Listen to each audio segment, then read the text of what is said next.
On this week's Tuesday Talk, we are talking about what it's like to live full-time in an Airstream while working full-time. In beautiful Picacho Peak.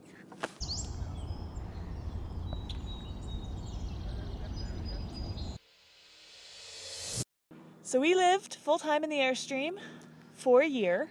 Yes, April 1st of last year to April 1st this year.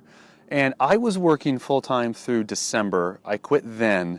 I still do some work online on with projects that I happen to care about. But I did work full-time, 8 to 10 hours a day, for a good 8 months. In the Airstream? In the from Airstream, home. yes. And we had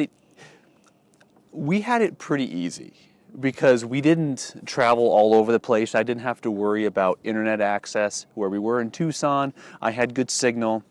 And typically when you work from your home or from your RV, internet access is very, very important for most of us.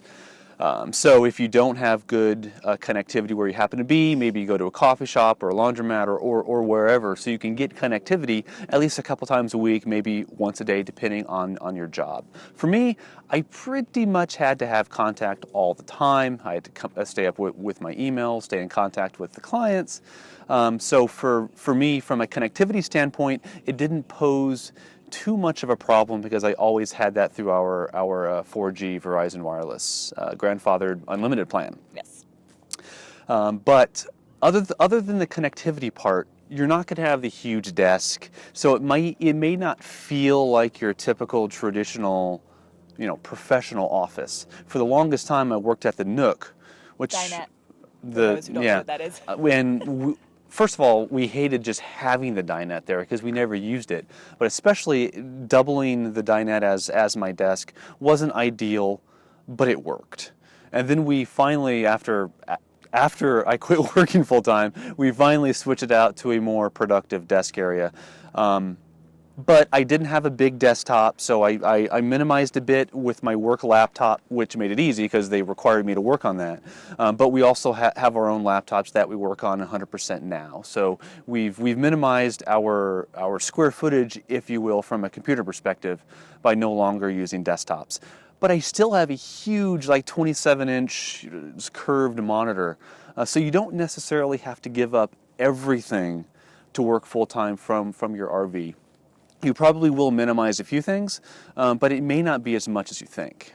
What would you say about, a lot of people say they go stir crazy. I know some people who work full-time from their RVs and their problem is it's such a small space and they go stir crazy. Yeah, it is a small space, there's no getting around that, but one of the lifestyle changes that most people make when they move into an RV is they start utilizing their outdoor space. So some of the time, granted, I didn't do this a lot because I don't personally get stir crazy, but if you do, just take your laptop outside as long as you don't need your big monitor because you probably won't be lugging that outside. But you can easily take your laptop outside and just work from the park bench or wherever you happen to be as long as you get cell signal. So yeah, the ability to expand around your RV outside is one of the biggest advantages of this lifestyle. The other thing that we don't have to deal with, or you don't have to deal with, that some people might, is distractions. So you had the dogs. I was working full-time as well, but I was working at a typical commuter desk cubicle job. And so Very controlled environment. Yeah, I would leave every morning and then I would come back every evening. And so for me, we're talking about living in the Airstream full-time while working full-time is not that exciting because it's just like living in a tiny home while going to work. So that didn't change anything really for me. But back to distractions, you don't have children running around or... Don't have that, but you know what? That's going to be, if you do have kids, that's going to be an issue regardless of where you are. Granted, if you're in an RV, it's a tighter space, so you'll have children running around potentially closer to you, making more noise around you. They can't go off into their own bedrooms or wherever. You could probably do some. We've seen other people do something with. They can close off parts of their trailers or fifth wheels or whatever they live in. There's typically a door or some kind of way to close off at least the bedroom area, the bathroom area, or whatever from the rest of the living space. So There probably are ways to do it. The dogs are super quiet. They just sleep all day. So that part wasn't really a big deal for me, but usually there's a way. And even if there isn't, maybe you just attach a curtain that you take down after you're done with work. So if you get creative, there's ways around that. But I didn't personally have to deal with that too much. And of course, there is the tendency to go on YouTube and Netflix and those kinds of distractions as well. But again, that's not RV only.